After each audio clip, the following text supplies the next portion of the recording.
You with Mindful Minute, and today's reading is called Ancient Friends. One climbs, one sees, one descends, one sees no longer, but one has seen. There is an art in conducting oneself in lower regions by memory of what one has seen higher up. When one can no longer see, one can at least still know. Renee Daumal. In the 700s, in the Tang Dynasty in China, the poet Li Po wrote what is now a famous poem, Letter in Exile. It is for his ancient friend, So Kin of Rakayo. In the poem, we learn that the two have been deep, lifelong friends, though they have only been together a handful of times.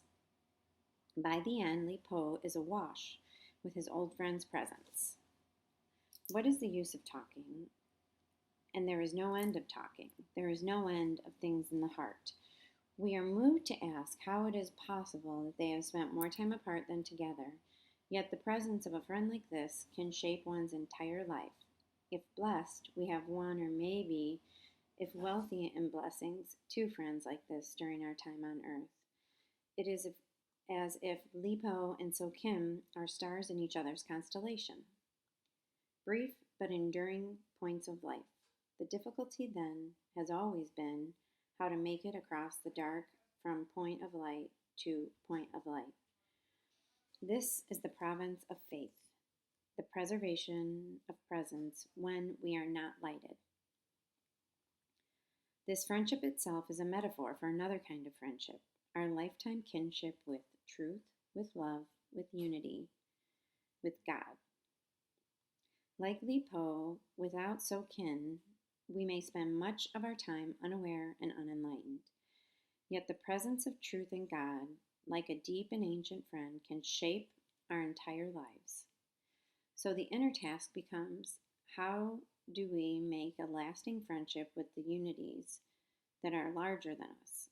How do we keep their light in our heart when no stars appear in sight?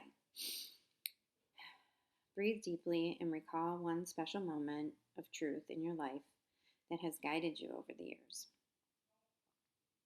Breathe lovingly and bring this truth into view.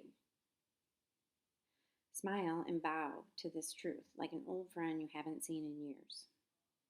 Pray to it with gratitude. And having faith right now is, for me, extremely, extremely important.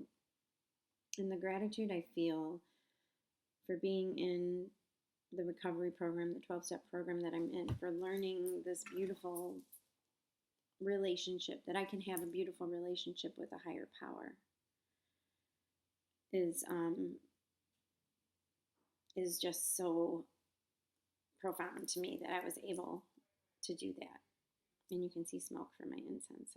Apologies. No, there's no fire here.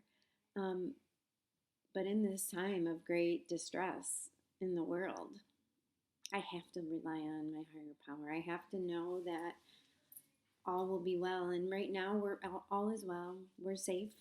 We're home. We have food in our cupboards. We have heat. We have wellness, and I lots of games, thank goodness, because we know we need things to do. So I am just extremely humbled that I have been given this gift and practiced it and learned it and really experienced it. Like the beginning says,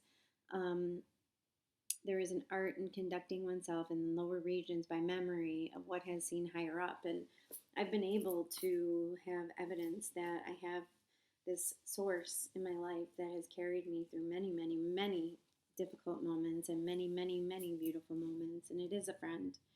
It is someone I can depend on and go to in times of distress. And I do often. And I encourage you to. I hope you are all well. Be safe. And I will be back tomorrow.